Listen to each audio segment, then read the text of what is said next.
Sir Damodar sir आणि तुम्ही सगळे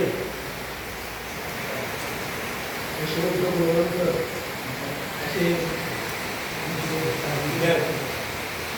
तर मला असं मला वाटतं सोनियाचा दिवस अमृते पाहिला विद्यार्थी शिक्षकांचा मेळा मिळेमध्ये पुन्हा एकदा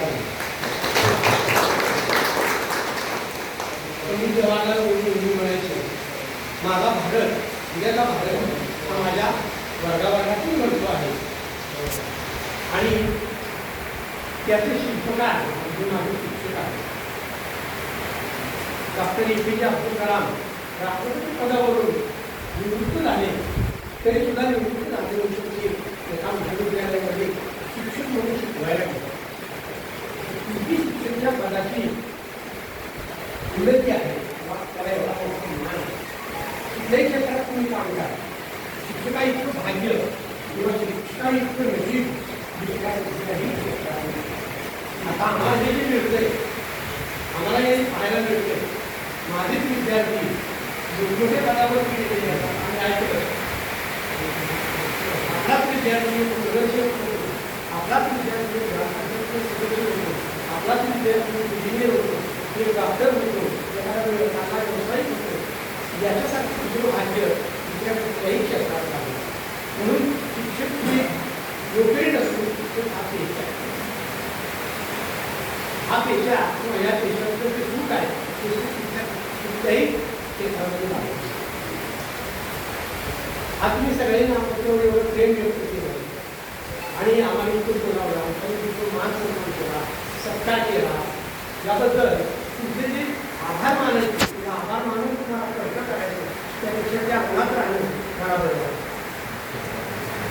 झालं का. आभार मानणं हे कर केला आभाराचे भाग कशाला आणि फुलाचे भाग कशाला तुमच्या आमच्यामध्ये प्रेमाची भूमिका ठीक आहे. म्हणून तुम्ही ज्या क्षेत्रात असाल तुम्ही डॉक्टर असा इंजिनियर असा शिक्षक असा व्यावसायिक असा साधा शिपाई असा पोलीस असा कोणीही असा बँकेचा असा प्रतिनिधीचा माणूस असा तुमचं तुमचं काम हे तुम्ही निष्ठेनं झालं त्या कामावरती तुमची निष्ठा ही निष्ठा तुम्हाला तुमच्या आयुष्यात शेवटपर्यंत साधली. दुसरं कोणीही तुम्हाला साथ देत नाही पैसा देत नाही नातेवाईक देत नाही आई बाप देत नाही भाऊ कोणी तुम्हाला साथ देत नाही. तुमच्या बरोबर काय येते तुमची निष्ठा येते आणि तुमच्या अडचणीत वेगळ्या तुमच्या सुखात वेगळ्या अनेक वाईट वेगळ्या प्रसंगात वेगळ्या ही निष्ठा तुम्हाला काढून येते फक्त ते आपल्याला कळते आपले ते लक्षात येते. आमची आता मी 35 वर्ष आणि 8 महिने सॉरी 34 वर्ष 8 महिने त्या 34 वर्ष 8 महिने 15 वर्ष 6 महिने 13 वर्ष एवढी लोक त्यांना मेहनत करायची म्हणजे 50% जास्त मेहनत केली. माझं काम माझ्या मतानुसार माझ्या मतानुसार मी प्रामाणिकपणे केलं म्हणून आज माझा संसार किंवा आमच्या सगळ्यांचा संसार वेल सेटल आहे. आम्हाला कशाचीही भविष्याची चिंता नाही कशाचाही आम्हाला त्रास नाही कारण आम्ही इतरांसाठी त्याग करतो. आमची नोकरी पण ती फक्त आम्ही प्रामाणिकपणे केली वेगळं असं काही केलं नाही.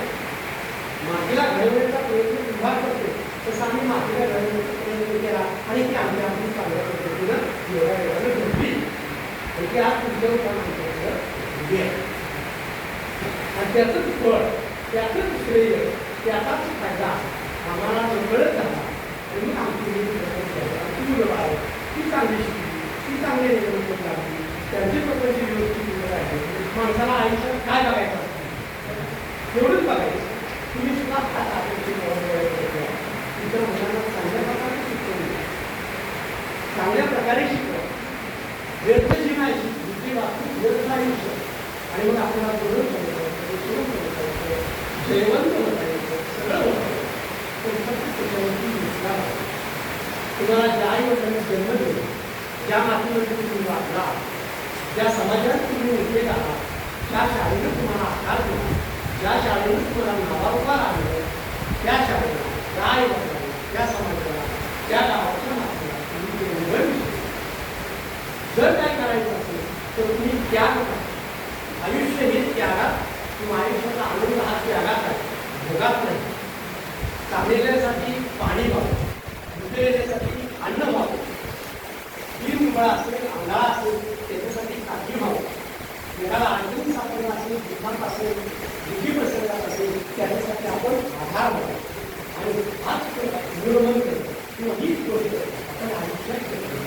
आपल्याला जर काय देता आलं तर दुसऱ्याला त्याग द्यायची शिका, दुसऱ्यासाठी त्याग करायला शिका. आपण जेव्हा दुसऱ्यासाठी त्याग करतो तेव्हा परमेश्वर आपल्यासाठी कुठेतरी त्याग करायला कुठेतरी आपल्यासाठी. आणि ती जागा तुम्ही सर्वांनी मिळवा. तुमचं आयुष्य अतिशय भरभराटीचं, अतिशय आनंदाचं जावं ते मी उदाहरण सांगतो. आमच्या नाशिकमध्ये अशीच आमचे 10 शिक्षकांचा त्याच्यामध्ये काही प्राध्यापक आहेत, काही शिक्षक आहेत, काही बँकेचे निवृत्त कर्मचारी आहेत, काही तहसीलदार म्हणून, काही पोलीस नोकरी निवृत्त आहेत. 15-20 लोकांचा आमचा एक वाटपचा ग्रुप आहे. आम्ही रोज असं टक्केवरती रोज आम्ही जरा शाळाच नव्हतो, आमची रोज शाळा भरते. 11:30 ते 1 आमच्या शाळेची वेळ असते, 1 वाजेपर्यंत. आणि 1 वाजता घरी जाते. आज कोण काही राहत होते की दुसऱ्या दिवशी माहिती घेतली. आमची शाळा जर काही येऊन काही राहत होती त्यांना आम्ही काय करायला नसते काम तुम्ही पिंपरी चिंचवड नाही मी परवानगी काढली नव्हती, विचारलं नव्हतं कोणाला, सांगितलं नव्हतं, तुम्हाला फोन केला नव्हता, कसं काय आठवलं. अहो म्हणजे माझा एक विद्यार्थी पिंपरी चिंचवडचा आयुक्त झालेला आहे ते मला समजलं. आनंद आला की माझा विद्यार्थी पिंपरी चिंचवडचा आयुक्त झाला. पण तिथे गेल्यानंतर काय झालं तर म्हणजे मी गेल्यावर तिथे येऊन गेली तो विद्यार्थी आयुक्त आहे तुम्हाला बाहेर आला म्हणजे मला आतमध्ये गेलं आणि तो माझ्या शेजारच्या कृतीला मी त्याला म्हणजे तुम्ही कृती तिथून असेल तुमच्याने हा शिक्षकाचा मोठेपणा आहे. आणि हा विद्यार्थ्याचा मान, शिक्षकाचा मान आहे, विद्यार्थ्याचा मानचा मोठेपणा आहे. पण शिक्षक काय म्हणते कारण